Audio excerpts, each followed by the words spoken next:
1200 ইসরায়েলির প্রাণের বিনিময়ে অর্ধ লক্ষের বেশি ফিলিস্তিনি মুসলিমকে হত্যা করেছে আইডিএফ।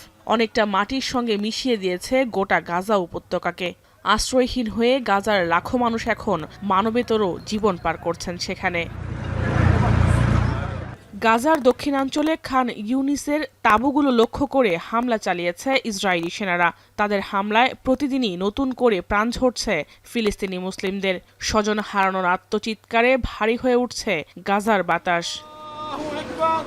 গেল 2রা মার্চ থেকে গাজায় এখনো পর্যন্ত কোনো ধরনের খাদ্য সহায়তা প্রবেশ করতে দিচ্ছে না ইসরায়েল। এতে খাদ্যের অভাবে কঠিন সময় পার করছে উপত্যকাটির লাখো বাসিন্দা।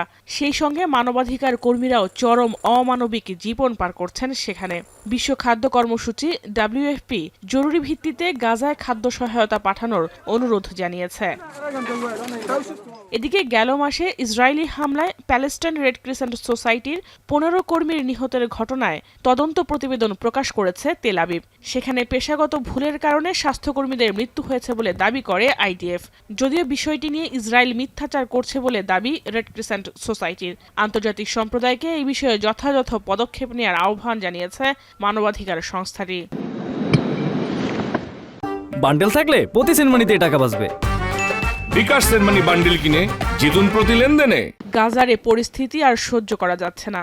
ভ্যাটিকানে ইস্টার সানডে উপলক্ষে দেয়া এক বক্তব্যে কথা বলেন খ্রিস্টানদের ধর্মগুরু পোপ ফ্রান্সিস। তাই শিগগিরই গাজায় যুদ্ধবিরতির আহ্বান জানান তিনি। In pari tempo il mio pensiero va alla popolazione e in modo particolare alla comunità cristiana di Gaza. গাজায় ইসরায়েলি বর্বরতা বন্ধের দাবিতে রোববার পাকিস্তানের ইসলামাবাদে বিক্ষোভ করেন লাখো মানুষ। আন্তর্জাতিক সম্প্রদায়ের কাছে ইসরায়েলকে অবৈধ রাষ্ট্র হিসেবে স্বীকৃতি দেওয়ার আহ্বান জানায় বিক্ষোভকারীরা। ফলস্তিন ফলস্তিনিयों का है, इसे नाजायज रियासत है। पूरी दुनिया फलस्तीनियों के साथ यकजहती कर रही है और हक को बयान कर रही है।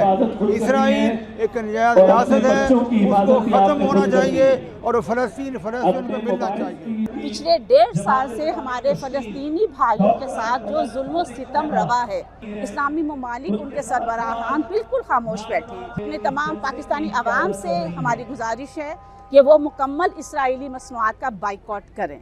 এদিকে গাজা ও ইউক্রেন যুদ্ধ বন্ধের দাবি সহ মার্কিন প্রেসিডেন্ট ডোনাল্ড ট্রাম্পের বিরুদ্ধে বিভিন্ন অভিযোগে হ্যান্ডস অফ বিক্ষোভ হয়েছে যুক্তরাষ্ট্রের ক্যালিফোর্নিয়ার লস অ্যাঞ্জেলেস শহরে। এর আগে একই দাবিতে বিক্ষোভ হয়েছে নিউ ইয়র্ক, ওয়াশিংটন ডিসি ও শিকাগোতেও। জাহানারা ভুঁইয়া, এখন বিশ্ব।